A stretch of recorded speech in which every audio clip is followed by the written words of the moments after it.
What's up? This is Beni. You're on Release with Reelax. The number you have reached has been disconnected. The new number is... The phone booth. All right, here we go in the phone booth. It's a great pleasure to welcome back a man. We haven't had him for a while. I think, pretty much since his Bang Gang days, and I love the fact that I can just say that. We are welcoming back into the phone booth, Beni. How are you, mate? I'm good, mate. How are you going? Yeah, good to have you in here. There has been a hell of a lot going on for you since we last spoke. I think last time we had you on the show, things were just sort of taking off on the solo career path where you're now it's skyrocketed. Yep. Of course, you've had the debut record this year, drop House of Beni, in the last 12 months, which must have been a great thing for you. I know it was a long time in the making for you. Yeah, I mean, it was like having a baby.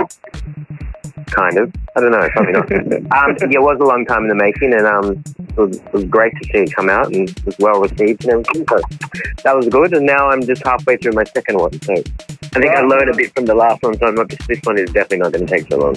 I was going to ask, I mean, do you get straight into the next one? Obviously you had the heavy touring schedule on the back of that. I mean, it just got the creative juices flowing to get you into the next one?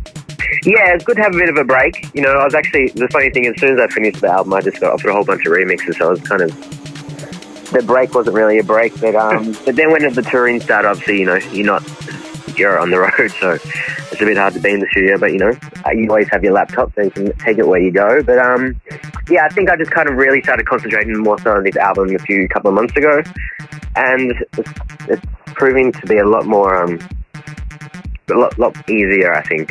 You know, everything's in place now as well, so no questions on record labels and things, and it's all there, so you just got to make it happen. Once it comes out. I know with your last album, you did record sort of all over the globe. Do you find that was still a good approach? Are you now finding you want to do it a bit more centrally? It was good. It was a good experience.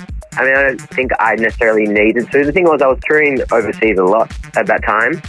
Yep. And this time, like I based myself in America to get the first half of this year.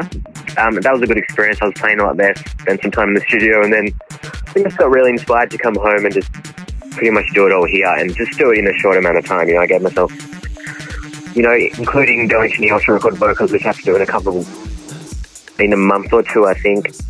Roughly 6 months to just get it done from start to finish.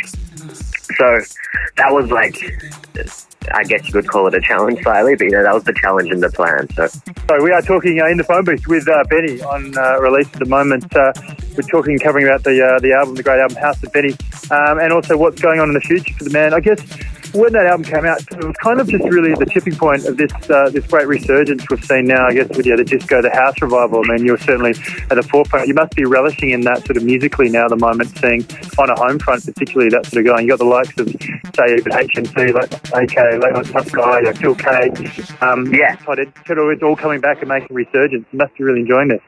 Yeah, no, it's awesome. I think it's you know, obviously that kind of music for me is the forefront of dance music, you know. So yeah, it's good to see those guys coming back, and I'm actually playing with HMC next week in Melbourne, so it'd be nice to meet him and get to great.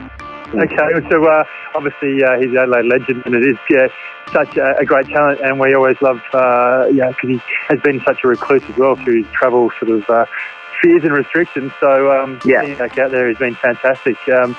So I'm sure it's going to be a great gig. There you go, on the house front. If you're in Melbourne, look out for it. Beni, HMC, and a whole bunch of good music coming your way.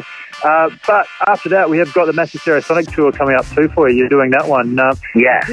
Did say you saw yourself still as a DJ before a producer. You're still in that sort of frame of mind? Is that still what's going on with your touring side as well? Man, it varies, I think. It depends what mood you're in.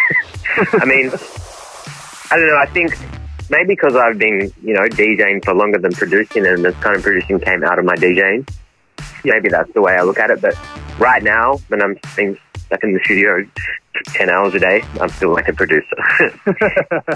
You know, I've kind of not taking a break from touring, but just last few weeks, just kind of taking it slightly a bit slower, I guess. You know, not as many shows, so I can concentrate more in the studio. But you know, I mean, at the end of the day, I'm a producer and a DJ. But you know, it's like I love DJing, I like touring, so it's kind of yeah, I don't know. It's hard to say. But I guess with this is the question with Stereosonic and this tour. I mean, we're going to see just a gun-blazing DJ experience from you. You're not really taking it to the live performance stage yet at this stage? No, I don't think. No, I'm DJing, and I have this show with dancers that I'm not actually going to do at Stereosonic because for various reasons. But like I did that Groove in the Move, and that was like kind of I'll do a live thing eventually, I think, but I just want it to be right.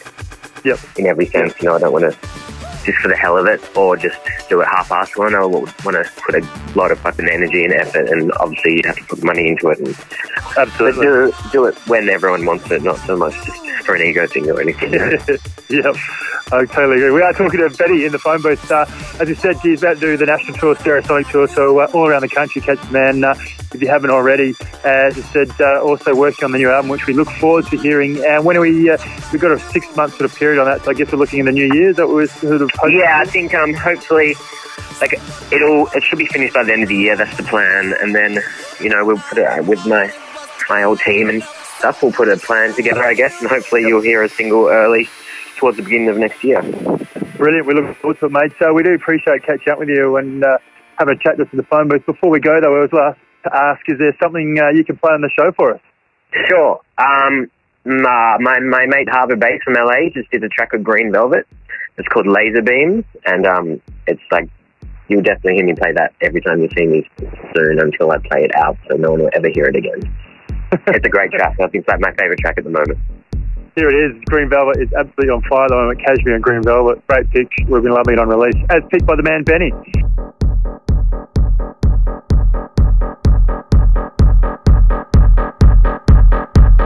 For more, head to djrelax.com.